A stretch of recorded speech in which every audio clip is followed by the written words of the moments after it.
everyone, I'm Chandler. I'm Ryan. And welcome back to our podcast called Turning to Truth.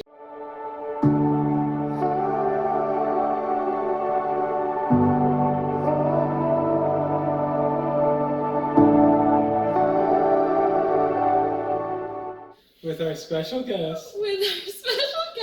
This is our new puppy. And Meet Loyal. Loyal Smith. We had to keep her distracted because she's a little animal and she's awake. This is like the calmest receiver. Yeah. So we're really going to try and get through this. She might disappear mid-episode though. Yeah, she might disappear, but we Which wanted is to introduce her to you. She's literally an angel, even though she's a puppy, so she likes to eat everything. So the Greek yogurt and pumpkin has really been helping us out. Anyway, this is her. We got her middle of this month. Yeah. We have been waiting for her since December. Like, we have literally held in the secret that we're getting her for so long, just because we were excited and we wanted to make sure everything went smoothly when we got her and stuff. Yeah. She's a Beauceron. If you guys don't know what that is, it's a herding Look dog. it up. Yeah, look it up. It's cool. It's a cool breed. Yeah, she's not a fluffy Doberman. She's a Beauceron. So yeah, we're so happy to have her. And that's our little update of what we've been doing. That's why we had to take a week off, because we were so busy just like adapting our lives and then her adapting to our lives. It was crazy town. But now she's already so much bigger than we got her. She's about to be 10 weeks. She's about to be 10 weeks. I can't believe how preoccupied she is right now. This is great. She's only up like an hour at a time usually, and then she'll sleep for like 2 or 3 hours. So when she's up, we gotta keep her preoccupied. When she's up, she's up. Welcome back to our series, our Q&A series. The last 2 episodes, we just answered a bunch of your guys' questions, and still we're gonna do that, but we've categorized all of them into different topics. So this week's episode is, what traditions do you want to create together? So we're just going to talk about the importance of traditions, why they're biblical, and kind of how we do traditions, and then how we want to do traditions in the future, because it's not really talked about. Like, I bet there's like rarely any topics on YouTube about traditions. Right, and stuff. Maybe there is, I just have never come across them. Hi, sweetie. But it's important. And it's cool. It's some of the things you hold on to most growing up. Yeah, and they're not just like fun little routines. They are, but they kind of build a shared identity of like your family and what you guys take through generations. So I think it's a really important thing. In Deuteronomy 6 through 7, it says, "These commandments that I give you today are to be in your hearts. Impress them on your children. Talk about them when you sit at home and when you walk along the road, when you lie down and when you get up."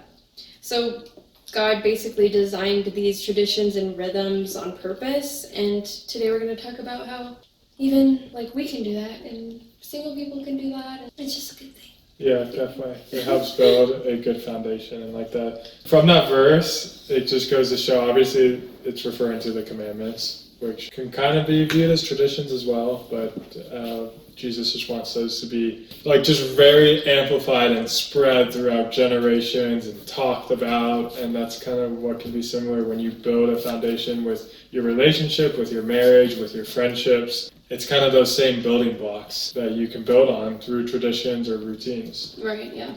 So we're going to kind of talk about the traditions we already have, stuff we're already doing. We think traditions don't really have to have like any shape or size. Mm-hmm. They could be anything just you do together that's, I don't know, something you always do. Yeah. So, oh, that's so cute. She just stays like that for 5 minutes. Anyway. We always pray together before bed. Yeah. We always pray for each other before we leave each other. Yeah. So anytime we're leaving each other in the day, Ryan has to go somewhere, I have to go anywhere, we pray for each other. That's like a new thing we've been doing the last couple months. That we went to a marriage conference and that inspired us. Yeah. And I really think it does like benefit us. Yeah, I was gonna say that can be viewed as such a small tradition. A couple minutes a day doing something before bed. It might seem small, but really those things like that, praying before bed or whatever it is, it's been huge for us. I feel like it's such a big thing, even though it's such a small action to do. Yeah. But I think that tradition, that routine of it is also very helpful because it gets so established into our day to day that we like don't miss it. Yeah. Because that's like just a tradition in our marriage. Yeah, and it's like become a habit now. Versus just like, yeah, we want to do it sometimes, and then you just like, then the excuses come in, you're too tired, whatever. Like, that's why traditions are important because it's, like it could be a family trip or something, and then you're just like, I can't miss this because this is tradition. Like, we've done this every year for 10 years, so that's kind of the importance because it creates a good routine. Another tradition we have is honoring the Sabbath on Sundays, so we don't work out on that day. We try and really just lay low. We go to church and we just really protect that day, and it's kind of a non-negotiable for us. It's hard when we're traveling because Ryan plays volleyball on the weekends. Sorry, this is really hard. I'm sorry if this is hard to listen to. We have a dog running around. Yeah. If you're listening, not watching. Yeah, they're probably just distracted by the puppy. And we do communion together at church. The first weekend of every month. That's just what our church does. So we count that as a tradition, and we did it at our wedding. So we wanted to continue doing it during our marriage. And then this is kind of funny, but we over celebrate every holiday. So like whether that's Valentine's Day, Christmas, Easter, what else? Halloween. We do like Valentine's blue baskets, Day. Valentine's Day. Yeah. I'm so We try glad. to like decorate for every holiday, or we're like so festive.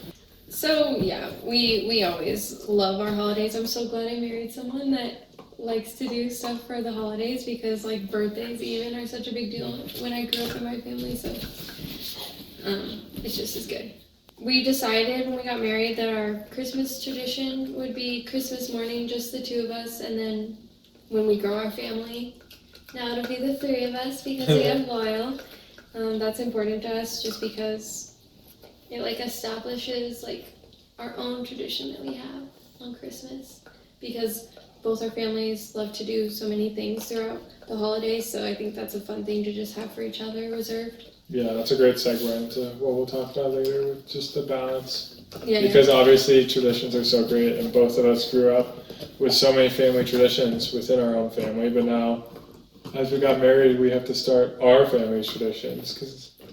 So it's like, obviously there's some we still might want to do. Yeah. Like a tradition we do that was from your family that kind of merged because my family would go basically every year too, but Vail. Yeah. Like for us, it was just a volleyball tournament in the mountains. Yeah, but if for you don't know them, what that is, it's a big volleyball tournament in the mountains, and my family's gone every summer for Father's Day because that's when the tournament is. And then Ryan's family had too. We just had never met. So now both of our families go, and it's like a combined family trip. Yeah. And it means a lot to us because Keep going.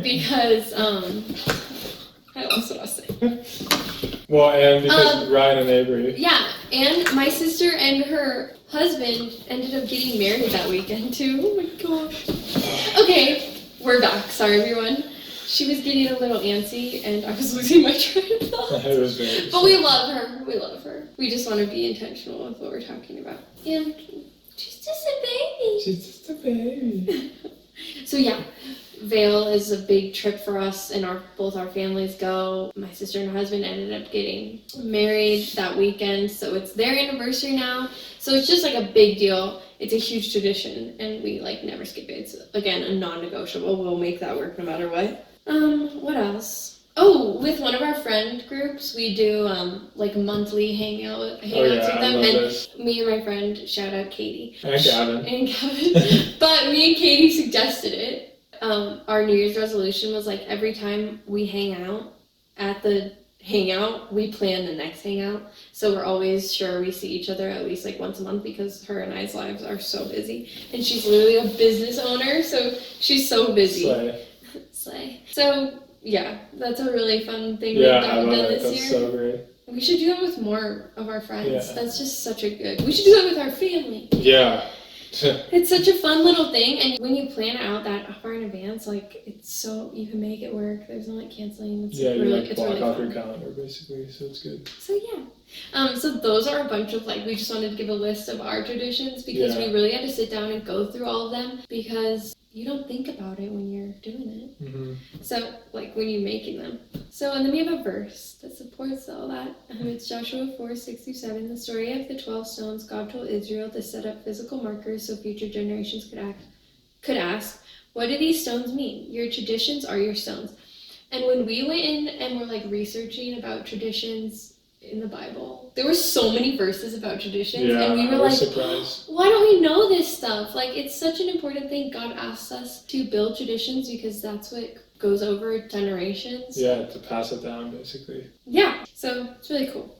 Now we'll kind of go over like the traditions we want to start eventually, like the ones we haven't started but we're hoping to when we like grow our family and we get older. Yeah, the traditions we want to start. And this is another great example of how the podcast has helped us just in our marriage. We had to reflect on like, well, what traditions do we want to start? Like this made us think a level deeper. Yeah. So thank you for this question. Yeah.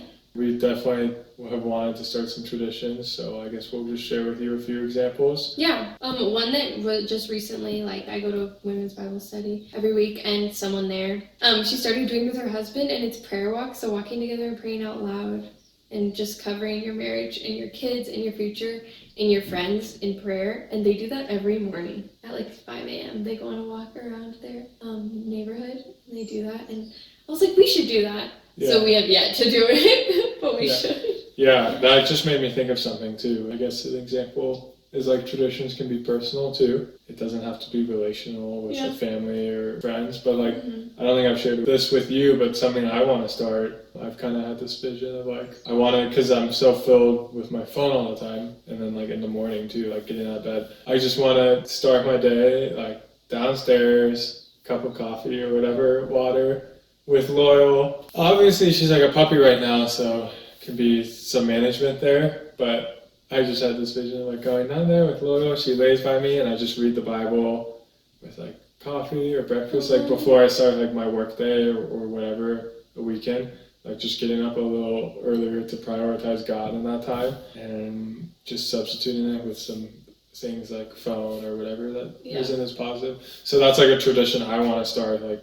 I guess it could be a routine too, you could say, but of just like a habit of doing that in the morning. But I need to just start tomorrow. I keep pushing it off. You should do it. Start it tomorrow. And then another one we have, which we kind of started but not really. My family got us a Founder's Bible, which is like a historical Bible, and then you like in the beginning of it you write. It says our names engraved on it, and then in the beginning there's pages where you write your family tree, and then it keeps going, so you pass it down through like your generation. Through your kids. We're the first ones that have it. So. And you write about like our story in it, and there's other things you write in there. Also in the Bible, the Founder's Bible, you can write like your love story of how you met, and like how you guys found Jesus, your testimony. Get to know, and like significant events and like the timeline you put in there. Yeah. Like when you got baptized, when your parents got baptized, like all just like major things that happened, graduation. So it would be cool to like fill up as the generations go down. Because imagine it like 4 generations from now, they can look at all that history. Yeah, exactly. And then that supports the verse we have. Proverbs 13:22, a good man leaves an inheritance to his children's children. An inheritance isn't just financial, it's memories, values, and faith written in the margins of a Bible. Yeah. So that's literally what we're doing with the Founder's Bible, which is super exciting. And I'm like, can't wait to pass it down. I think it's just such a cool thing. Yeah, it's so cool. So the question is, when you think about your future kids experiencing the holidays the way we did growing up, what's one specific thing you absolutely want to recreate? A little off topic with that, I would just say it's when you think back, it shows how important those traditions are. Like I think my parents, like I'm so grateful of how they treated the holidays that I got to experience that. Right. So now that's what I want to do for our kids. Yeah. So I just think that's kind of an example of like the traditions being passed down. Like obviously they might look a little different than what they specifically did, but yeah, I think that's a tradition in and of itself. Like all the things that my parents did for me and my sisters, and your parents did for you and your brothers, like that's a tradition that we want to take. But yeah, I want our kids to be like happy and festive and like remember holidays and be excited for them and Yeah. find the joy in them, especially the important ones like Easter or Christmas. Yeah. Like, really get the meaning of it right, Mm-hmm. so that they can really And like it's something to look rejoice in forward it. to. Yeah. And like when you're a kid, like you're just so pure of heart. So like being excited for those things is such a cool thing. Yeah, you bring them so much joy. So that's what we will hope to have for our kids, is just give them joy, and like the seasons too, like the whole Christmas season, like do fun festive things. Yeah. Not just on the holiday. Oh, so cute. Yeah. Why do you think the traditions your parents created meant so much? What do you want your kids to be when they look back? Oh, so we kind of answered that. Oh yeah, that was kind of similar. Yeah, pretty similar question. So yeah, we did so many fun things, like especially like what you said, not just on the holiday, but around the holidays, doing all those fun things we want to do with our kids. Yeah. And we want to take that. And I think, yeah, it's so important, because often we'll go off what we did as a kid, like say, oh, you know, I didn't celebrate Christmas as a kid, then all of a sudden, when it's us, I might be like, yeah, I don't really celebrate Christmas. I don't really like the holiday. Like, Mm-hmm. that's kind of an example of how it can kind of stick with someone. So I think It really does. that's why it was like, it's so important, and why we value what our parents and families did for us Yeah. for holidays. And it makes you just like be excited for stuff, but also like look at the best things in life. Like people think holidays sometimes can be a waste. But like when people say that, I get really sad, because I'm like, oh, but it's so exciting to like celebrate this thing or celebrate Yeah, anything, it's an or be opportunity. festive or dress up. And it coincides, I feel like, with like looking at the positive things in life and like making something fun out of everything. Yeah. Like not everything has to be so serious, and it's fun to make things fun, you know? Yeah. It's an opportunity. I guess this is like, we want to talk about this because we have some questions about it. And then also, I think it's important to talk about, but just like navigating family traditions now that we're married. It really isn't always easy. It's always a challenge. And it's hard, even now that we're married, building our own traditions. Why it's so important to us, and we talk about it so much, is because of how hard it is to like go do the family traditions we have now that we're married, because we have two separate families, my family and his family, who do our family. yeah, and our family, and So it's everyone three, does yeah. different things, and then it's hard because there's like so much tension of juggling the holidays with both families. And I feel like everyone who's married can relate to this, whether you're been married for years or like Ryan and I are not married even very long. Like it gets easier when you get older, but at the beginning of the marriage, like it's so hard to juggle it. It's hard because we also want to honor our families and our origin, while also like protecting our own culture and our like family traditions that we want to start and already have. So there's things that have helped, like communicating. Obviously, we both want to be planning. We both want each other to be with each other's family. Like even before we got married, we were engaged and we were boyfriend and girlfriend, and we would do holidays separate because we knew we were going to get married eventually. So we were like, no, we made an agreement together, like we're doing Christmases separate, Thanksgiving separate, everything separate, so we can do that when we're married, because we're never going to get that back once we're not married. And we like never regretted that. Yeah. Like we always talk about I feel like that's a hot take, but like people would be like, what, you guys were dating and People didn't were see like each other that. on Christmas? Or engaged and you didn't see each other on Christmas, and we're like, Yeah, no. we were sad, but also it's like we had to enjoy like last Christmas, you know, with our families. And I think that's a big thing too with the family side of traditions, is as you get married, you separate from your family. And then now we're our immediate family. Yeah. So obviously you can't keep every tradition. For one, they could just overlap. Like this isn't the thing, but let's say like a big family tradition for mine was Christmas dinner, and then a big family tradition for your family was Christmas dinner. Well, all of a sudden, it's one or the other, you know? And then, so that's just part of it. The other part is like, what if we wanted to have Christmas dinner? I know.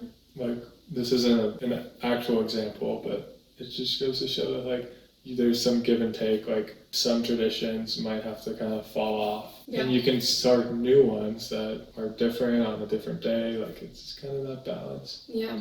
And also it's like hard because we don't have kids yet. Like obviously we have a puppy now, but we're like way more flexible now to like bounce back and forth. And our families live in the same state. Yeah, and our families are really good about it. Like, they're always like, no pressure, you're not doing them right. I'm like, but we want to do everything. So it's really hard. Yeah. So we make that pressure on ourselves. Like, they don't pressure us. Yeah, but shout out to them because it doesn't cause any problems, which is great. No, and they're always just so sweet with it, but not a lot of families are like that. Yeah. So it's good to really communicate, plan ahead, and set early expectations on like what you want to do, because there's a difference between honoring your family and being like governed by obligation. Right, because you all of a sudden don't want to have to dread a holiday like Christmas, because which people do now. You're like, we have to do this. We've talked to a lot of people that do, because it's like to just satisfy other people. So if you're out there and you feel that way, make your own traditions. You're your own little married couple, and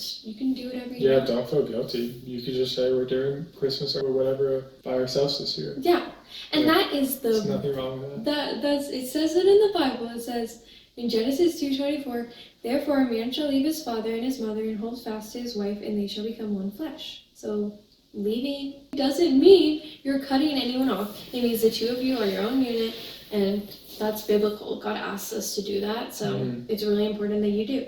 Because you're never going to make everyone happy. You just can't. So you just got to focus on...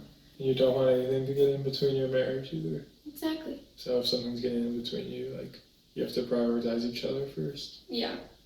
Here's some questions we have. What would you say to a couple who feels guilty for wanting to do their own thing on a holiday? Yeah, we kind of just said that, but I'd just say don't feel guilty. We're answering the questions before answering that. I would say just do it. Like, hopefully they understand. If not, like... you shouldn't feel obligated. There's no obligation and no guilt. And your family shouldn't be making you feel bad for like creating your own traditions and doing your own thing. They should be happy for you, and then happy if you want to spend time with them too. Like, it shouldn't be like a guilt tripping thing or a negative thing. And then there's compromises that can be made too. Yeah. And then the other question was, what would you say to a couple who feels like they can't say no to a family without it becoming a conflict? You just have to accept if there's going to be a conflict. You, like, literally can't be... If you don't like conflict, well, then you're just going to have to abide to whatever your parents do every year, and you don't get to have your own traditions, because you have to stand up for yourself and stand up for your family and set your own traditions and expectations. And if that includes them, great. And if it doesn't, okay. Like, it's okay. Yeah, I would say this. Like, Jesus didn't run from conflict. He was in it a lot. Because he stood his ground and he was saying right from wrong. He didn't just go one way or do one thing just to satisfy someone else, because he didn't want to have to deal with them getting mad at him. Yeah. So I think that's a great example. Like, no, like if this is what you feel right, like it's okay for you to do this, you just say no. Yeah. And whatever comes from that, just sort it out and just be the nicest person about it when the conflict arises, if it does. Yeah. So this next, I'm just gonna start answering we're gonna start with the questions, because Ryan and I, we're just repeating ourselves, because we just keep like, read the questions. Okay, I need to start. What's the difference between a tradition that points to God and one that's just a habit? Well, that's a hard question. Yeah, I would say if it glorifies God, that would be an easy start. If it's something good. Something that comes from Him. Because obviously there's a lot of bad habits. I don't think we have to go into detail on the separation there. And I feel like tradition and habits for God are kind of the same thing. Yeah, they can be. Well, yeah, so there could be habits, or I guess traditions and habits are similar, like you said. But you could have a habit or tradition of like going out every Friday night or whatever. And that could be like your tradition. Like, I do this with my friends, my wife, husband, whatever, like that's your tradition. Is that glorifying God or is it not? I mean, that's just kind of the differential part of like if it's a tradition that's like a good foundation or a bad foundation. That would be kind of my answer to the question. Yeah, I think my answer to the question would be, I feel like what's the difference between a tradition that points to God and one that's just a habit is if it's a tradition that you have that you know you want your future kids and grandkids to have, that's a tradition, I feel like, that points to God. Like, it's something that you want for your future generation. Yeah, that's a good way to look at it. Would I want my kids to be doing this? Like, would I want my future generation going out every Friday night? Does that point to God? Maybe not. Like, maybe that's a good way of looking at it. I think that's good. Because it doesn't have to be a direct correlation. Like, prayer and worship night every Wednesday. It could be like, we stay in and we bake cookies and play games every night, every this night. And like, if that's something that like creates a strong family bond that gets passed down, I think that glorifies God. So yeah, that's a good way of looking at it. Like, do you want it to be passed down? Do you want your kids to be doing what you're doing, this tradition? Yeah. Next question. For someone who's single listening right now, what would you tell them about building rhythms before they're married? We talked about this in another video, the one where we're talking about, I think, like how to base your marriage off of God, even if you're single. So you should watch that one. But we go into detail talking about like how you treat your spouse, your future spouse, or whoever you're gonna be in the future because you're single right now. Treat them how like you would want to be treated. Yeah. Being respectful, being honest, communicative, and also living out and being in alignment with Jesus and what it says in the Bible. That's amazing rhythms to adapt before you're married. That makes sense. And you want to try to get yourself right first before you try to make someone else right for you. We go into a lot of depth in that video about like how to prepare for marriage and how to prepare your heart for meeting the person that you're going to marry. Yeah, and I'm going to quote someone again. I've said this before in an episode, it might have been that one, but I thought this was like such a fire line, was if you make a checklist, which people might do on paper or just in their head of like what they want their next girlfriend or boyfriend to be, or future wife or husband, and it's like you want them to be this tall, this hair, like blah blah blah, nice, whatever it may be, work this occupation, and then you put your like dream girl or guy together, and then you take it back and look like, wait, would this person want to be with me? Want to be with me, yeah. And then you'll be like, no, because I do this and this, so let me figure this out first so that I can get the perfect fit for me. Yeah. Because there is someone out there for everyone. And I guess, with routines, that just plays into it. Like, take care of yourself first. Set up a good foundation, just personally. Like I said earlier, like, the traditions can be personal as well. So if you get a good foundation for yourself, when someone comes and you do start dating someone, you will have, like, a rock-solid foundation that you can kind of bring them into as well and grow off that together. And also, it's other stuff like building rhythms before you get married is like talking about how you want to deal with finances, like how you want to raise your kids. Like think about those things. Yeah, if it's going to be like a biblical household and stuff like that, because that makes or breaks the marriage. Like it's so important to have all of those things kind of talked about before you marry that person. Because Channy did that. So then when we first started talking, she kind of like put the expectations there and was like, you need to fulfill these or else this isn't going to work. And that was great communication up front, because then I knew, like, first off, if I was capable, which I was, and then like now I know like what I need to be providing. So that's like good, because she had already thought about what she wants in her future husband. And if you do that, everyone, if he wanted to, he would. Or if she wanted to, she would. Like, it's just that easy. Okay, hopefully we answered that.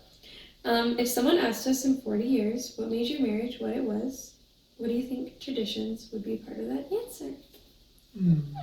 Cute. What made our marriage what it was just our like abundant love for Jesus. That's just what we base our entire marriage off of, and I guess you could call that a tradition. Yeah. And we like pray for our future generation that's of our family that they'll do that same thing and find and marry people that have those same like traits, I guess, because it's that important to us. We just like love each other so much. When I see Ryan look at me like and be so proud of me and love me the way he does, that's the closest thing to what I think Jesus does. Loves me so much, shows me so much grace, so much patience, and then looks at me like I'm like the most beautiful ever. And so that's what I think makes our marriage what it is just like that trust and like that love of knowing like we'll do anything for each other just like how Jesus would do anything for us. Yeah, and that's what we Are you gonna cry? No. Why are your eyes watering? What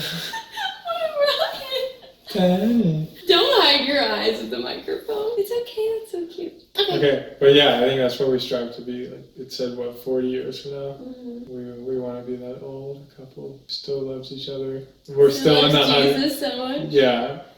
We're still in the honeymoon. Still in the honeymoon phase. Yeah, exactly. Like, that's what we want. So like the traditions that come from that. And obviously over celebrating holidays. Yeah, biblical, or like, well, I'm sure down the road we'll have so many more traditions made, like with our kids too, or like family trips we go on. I think that will just help.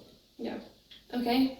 That's all the questions about traditions. So I guess we'll do a little challenge. We wrote down challenges. Yeah. Okay. So here's what we're going to leave you guys with. Whether you're single, dating, engaged, or married 20 plus years. For the single people, start thinking now. What rhythms and values do you want to carry into your future relationship or your family? The Founder's Bible can start with just you, like the one that we have. Like, it could start with you, and then you bring it into your marriage, and then you guys take it down. Like, it doesn't need to be like, well, I can't start that tradition until I have a husband, or I can't do X, Y, Z, all the other traditions. That's a great point, because think about all the traditions we listed. We could do those all just Exactly. individually. And then you just find someone who wants to do that too. Yeah. I didn't think about that before I met you. I didn't obviously think you were going to be my husband when I first met you. We were just friends. But I think it's so important I would do it if I would go back. I just happened to be an answered prayer and a bonus that you like all the things that I like the traditions and stuff. Yeah. But like looking back, it's so important because you don't want to have those hard problems later on. Like you would rather just like be on the same page about stuff. Like, if Ryan didn't like celebrating birthdays, it would be so depressing. Because I love birthdays, so it's really good. For the couples, pick one tradition this month to start or be more intentional about. It doesn't have to be big. Just praying before bed, you could even count. Or try to go on a walk this week together. Yeah. I don't know, it could be anything. Just try and do one thing together that's intentional. Because I'm sure there's something you guys have been thinking about wanting to start or do more. Mm-hmm. So just reflect and kind of just create a tradition with that. Make it a habit. So good. So we're going to close with a verse. It's Psalm 145, chapter 4. One generation shall commend your works to another and shall declare your mighty acts. So just build traditions. Yeah. That's a fun one. Base them around God and just dive into the Bible and learn more about what you can make a tradition for. Or hopefully this inspired you to just have a tradition and understand how important it is and how much it means to God to have traditions, because we really didn't until we dove into trying to answer these questions. And we don't have that many traditions, but we sure are going to have a bunch 20 years from now. Yeah. So that's all we have this week. We hope you enjoyed kind of talking about traditions, and if you have any questions about this, or if you just want to tell us a tradition you have that we might be inspired by, go ahead and email us at voice@turningtotruth.com, or you can DM us on Instagram at Turning to Truth Podcast. That's where we post all of our updates and just all of our links to everything we post on YouTube and Spotify. And we're happy to be back. We're here. And we're excited about our new puppy. Yeah. But hopefully we'll keep doing this series. Yeah. And it'll be lit. It'll be lit. It'll be lit. Okay, guys, we'll see you next week. Thanks for listening and watching. Thanks for the support. Yeah. We love you guys. Love you guys. Bye. Bye.